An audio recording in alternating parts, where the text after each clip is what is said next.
Previše je vremena prošlo od posljednje space opere koja ovako razvaljuje. Prostranstvo je međuplanetarna pustolovina kako je trebalo napisati, ona vrsta naučne fantastike zbog koje sam svojevremeno zavolio taj žanr, začinjena mrvicom horora i daškom noara. Corey piše sa energijom drskog novajlije i istančanošću iskusnog profesionalca.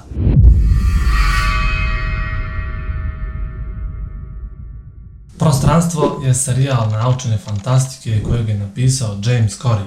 Zapravo, radi se o dva pisca koji nastupaju pod zajedničkim pseudonimom James Corey, a to su Daniel Abraham i Ty Franck. U središtu priče ovoga serijala nalazi se James Holden i posada njegovog broda. Holden se može opisati kao Don Kihotovski junak, sanjar, maštar, vječiti dječak i romantik koji vjeruje u istinu, pravdu i dobro u svakom čovjeku. A uz sve razlike i lične osobenosti, takva je i posada njegovog broda. Serijal Prostranstvo se sastoji od 9 knjiga, te je po njemu snimljena i serija. Radnja serijala je smještena u budućnost, ali ne tako daleku, u kojoj je čovječanstvo kolonizovalo veći dio sunčevog sistema.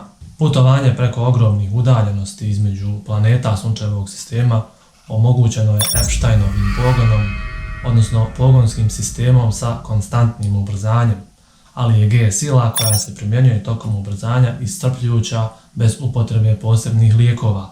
Ovakav način putovanja je daleko uvjerljiviji nego što je to slučaj na primjer sa serijalom Ratovi zvijezda gdje se moglo putovati brzinom svjetlosti. U pojasu asteroida i šire raste napetost između zemljenih Ujedinjenih nacija, Marsa i vanjskih planeta. Stanovnici vanjskih planeta razvili su kreolski jezik zbog svoje fizičke izolacije od Zemlje i Marsa. Nedostatak gravitacije, vazduha, vode, atmosfere, prirodne zaštite od kosmičke radijacije ostavio je veliki trag na ljude rođene u pojasu asteroida. Visoki i mršavi, sa velikim glavama i često devijacijama skeleta, stanovnici pojasa znatno se razlikuju od stanovnika unutrašnjih planeta, Marsa i Zemlje. Serijal se u početku odvija u sunčevom sistemu, koristeći mnoge stvarne lokacije kao što su Cerera i Eros u asteroidnom pojasu, nekoliko Jupiterovih satelita sa najrazvijenijim Ganimedom i Evropom i male naučne baze oko Saturna i Urana, kao i dobro uspostavljena kupolasta naselja na Marsu i Mjesecu. Međutim, kako serijal napreduje, čovječanstvo dobija pristup hiljadama novih svjetova.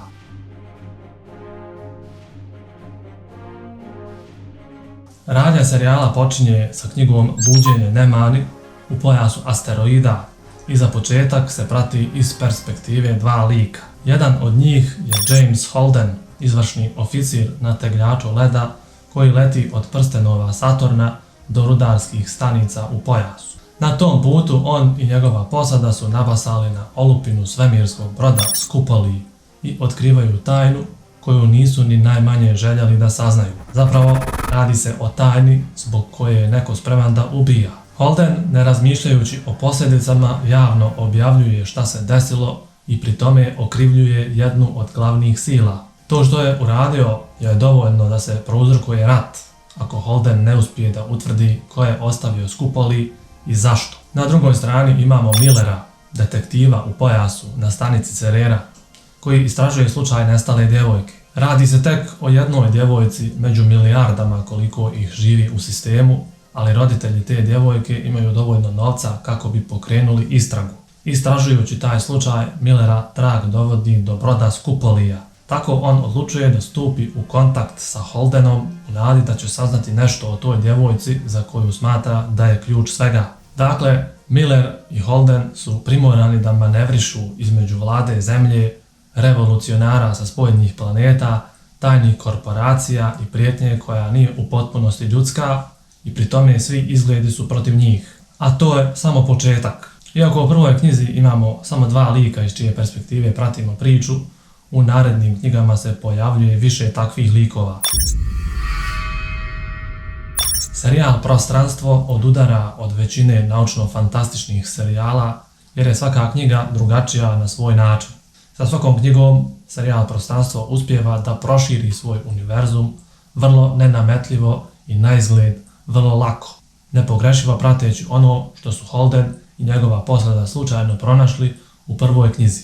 Pored elemenata naučne fantastike, kroz knjige se smjenjuju i elementi političkog trilera, horora, avanture, nadprirodnog, odnosno nepoznatog, pa čak i westerna. Za Prostranstvo se može reći da je to u osnovi igra prijestolja u svemiru. To je priča o različitim likovima koje pratimo. Slično kao i u igri prijestolja, knjige ovoga serijala se sastoje od individualnih priča ljudi koji čine veći svijet, a njihove lične borbe oživljavaju zaplete. Za nekoga ko se nije do sada susretao sa naučnom fantastikom, ovaj serijal je savršen uvod u taj žanr. Kao što sam već napomenuo, u serijalu postoji više likova po svakoj knjizi iz čije perspektive pratimo priču, a samo jedan se prenosi iz romana u roman. Ovo omogućava da vam priča pruži središnju nit iz koje se možete orijentisati, a istovremeno vas izlaže ogromnoj ekipi likova sa mnoštvom različitih perspektiva i identiteta. Uprkos brojnim perspektivama, prelaz iz jedne u drugu teče glatko, proza je jasna, precizna i jednostavna. Dijalozi i dalje pružaju čisto zadovoljstvo, scene akcije su živopisne i savršeno ispeglane. Serijal izaziva čitav niz najrazličitijih emocija, od tuge, jer možete očekivati da će likovi koje pratite umirati, pa do smijeha iz sve glasa. Svaka od knjiga govori o čovječanstvu koje se bavi novim i zanimljivim problemom. To obično uključuje rat, nepoznato, politiku, siromaštvo, nove granice, vojsku, teroriste i gotovo uvijek neku vrstu prijetnje na nivou izumiranja. Svaka knjiga se čini različitom od ostalih, ali i prolazi kroz dodir sveobuhvatne okosnice i radnje. Bilo bi to sve za ovaj video. Hvala vam na pažnji i želim vam ugodan dan.